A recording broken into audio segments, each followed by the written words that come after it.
All right, welcome to another race analysis video. This time it's a short track race, or forgive me, not a short track, a fat tire crit at an Epic Rides Carson City Off-Road. And we're on board with Sofía Gomez Villafañe. How you doing, Sofía? Oh, I'm doing good. And this, looking at your camera right now, you guys already went out of the gun hard. Yes, we actually have a first lap preem, which means first rider to cross the finish line gets $200. And there you go.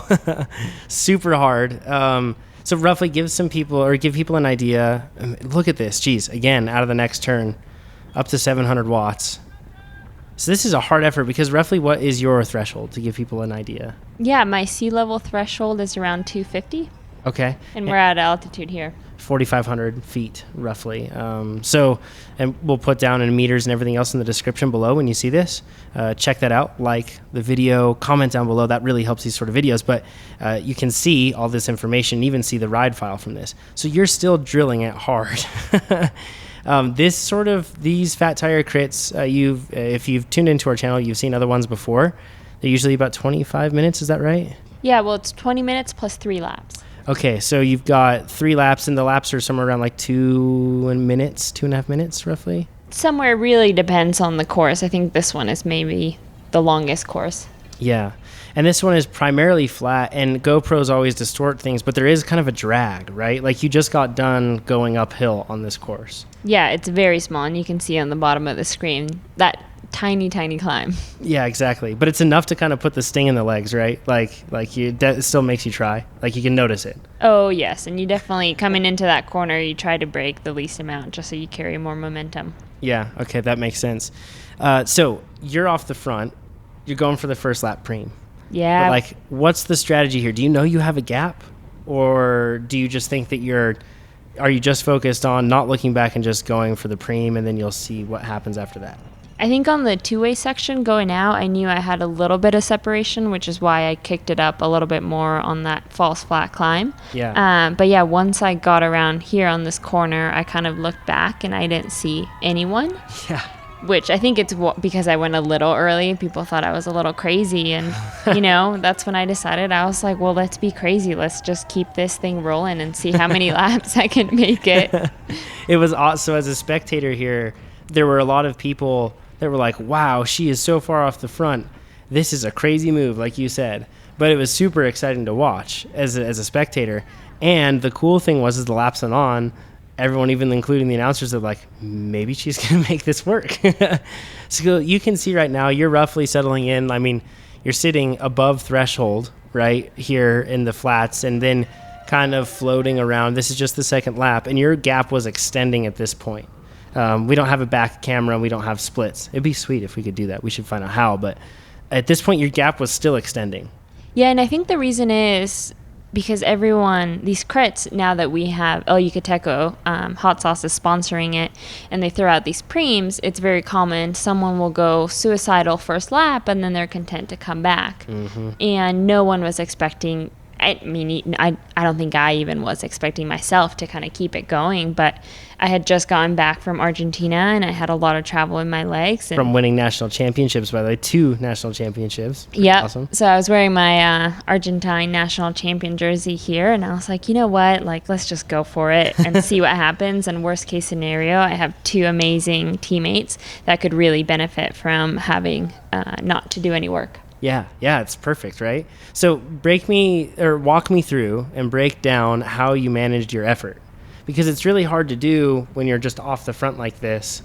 How did you decide where to ride at in terms of power or in terms of your effort, and how did you decide to wick it up or bring it down?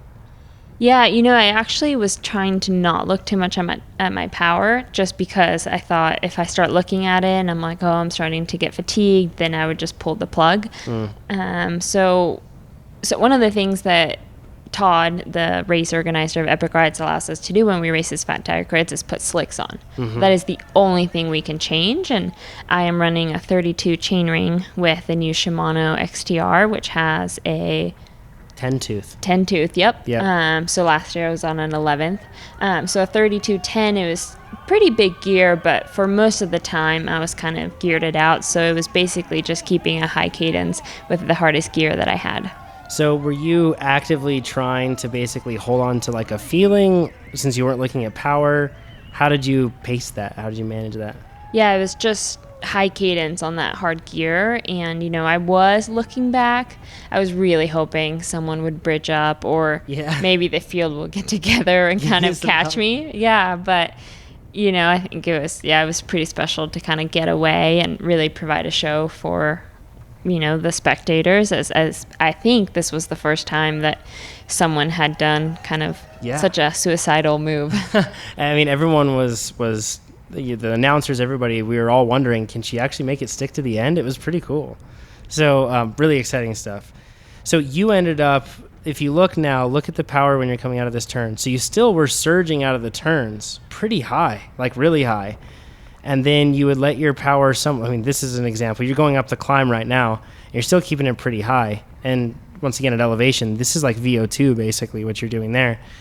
But as time went on, you definitely settled into that sweet spot space. And I feel like that's kind of like the thing to do once you have a gap and a break, right? Yeah. Settle into like something that's more sustainable. Yeah, and then you're kind of riding your own pace. One of the things I kept reminding myself is I am not really having to use my brakes. When you're in the pack, there's a lot of surging. You'll go from like 350 watts to 0 to then maybe a 500 kick and then back to 0. So when you're up front and you have no one with you, the road is clear. You just kind of get to really ride your own pace. And it was, I have never done this, so it was actually pretty cool to see how fast you could actually take the turns. Yeah, it was super impressive, and as a fan, it was really fun to watch. Should we fast forward? Not to discredit your break, but we need to see some action here, because you were just basically decimating the field, and it's worth saying that you were actually continually stretching your gap. Every once in a while, they would bring back a couple seconds, but you were bringing it back. So super impressive. Let's skip ahead right now. Perfect. All right, so cutting back in with 3 laps to go. This was a preem lap, right? Yeah. Because you had collected a few preems, which is awesome, by the way. Yep, I had made $400. I was excited. Yeah.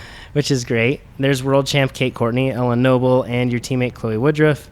And is that Haley Batten? Yes. There? Awesome.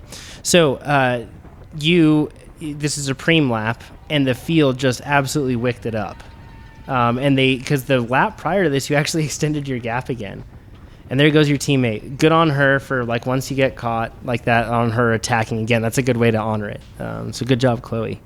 And it also makes other riders from other teams have to chase, right? So it's pretty smart. Yep. And one of the things here that I really questioned was, do I sit on the field or am I actually done? Because with my little to road racing experience that I have is, in a section, when this happens, it's like, well, I was out front for 20 minutes. My work is done. Yeah. But I was like, you know what? Let's just keep it. What's a few more laps going to do? So I kind of hung in tough. Were you completely blown when they caught you, or because you were settling in more towards sweet spot, did you feel like you had something left?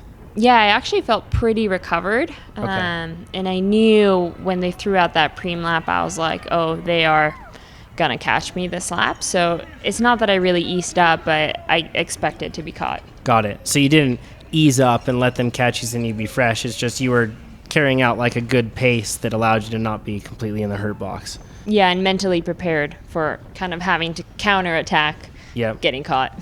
So at this point, your teammate's up in a break, and you did an awesome thing right there, because the other strong team, right, the Cliff team, rider went right up there, and you just latched onto her wheel, because you're hoping that, great, if you're going to get up there with my teammate, I'm going to hold your wheel, and you're going to bring me right up there, right? Yes, and sadly, I think at this point, they're chasing their own teammate down. So I was like, perfect, I will just hang on to your wheel, and, if we're going to make contact, I'll make sure I'll be there too. Right, it's the right thing to do, right? Make sure if anybody's bridging up, you want to be represented, right? Every time that happens. So at this point, it's not really that hard. So, and Catherine's very smart. She's, like you said, chasing down a teammate. That's what they were doing before. She moved to the front and kind of shut it down. Like, just carried hard enough pace to probably discourage people. And then there goes your teammate, Rose. Yep, I think at that point, Rose saw that they were starting to slow down, so she thought, we're going to see what she does now. But she makes contact with them really quickly, and then... And then, if you look, Rose is tall, and she's easy to see there on the left. And boom. She's standing up, and she goes. she goes. And you can see the reaction from the field too. Chloe sits up. This is like perfect team stuff, right? Like this is what you want. But then you see Chloe holding on to the wheels of the faster riders that are chasing her. Once again, the right thing to do for Chloe. Yep. Basically, like, teammate, go alone. But if anybody else is going to try to go up to my teammate, I'm coming with you.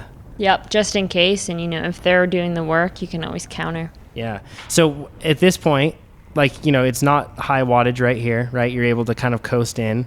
Are you still feeling recovered at this point? I was kind of questioning what I was doing for sure.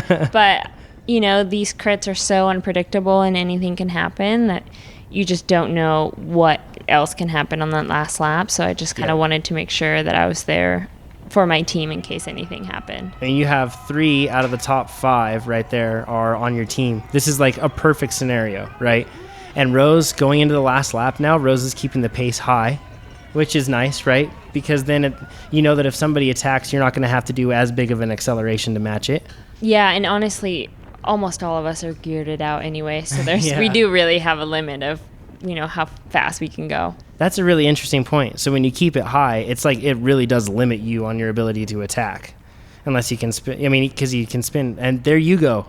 So, and that's because it slowed down a bit? Is that why you attacked there? Yes, it slowed down. And I was like, well, you never know, hesitation can come. And I was like, well, maybe they'll be like, she was out for 20 minutes. Like, why is she attacking? Yeah. Like, we're just going to catch her. So I just thought maybe I can suffer for half a lap more. And, you know, I kept the pace as high as I could. But I don't think I really took into account the 20 minutes of solo suffering that I did. As you'll see here, it like slowly begins to come down. Like, actually not slowly. You can see it yo-yoing. That's like the sign of when you're really starting to come unwound, right? Yeah, and my thought here too is, you know, maybe I can salvage a podium spot, because if you drive the pace high enough, if I am out of gears, then maybe maybe 3-4 riders will come, you know, in front of me, and I'll still be able to snag a podium spot. Because you don't know how tired they are to come back to you. They may have been completely shelled, right? You don't know the work they did.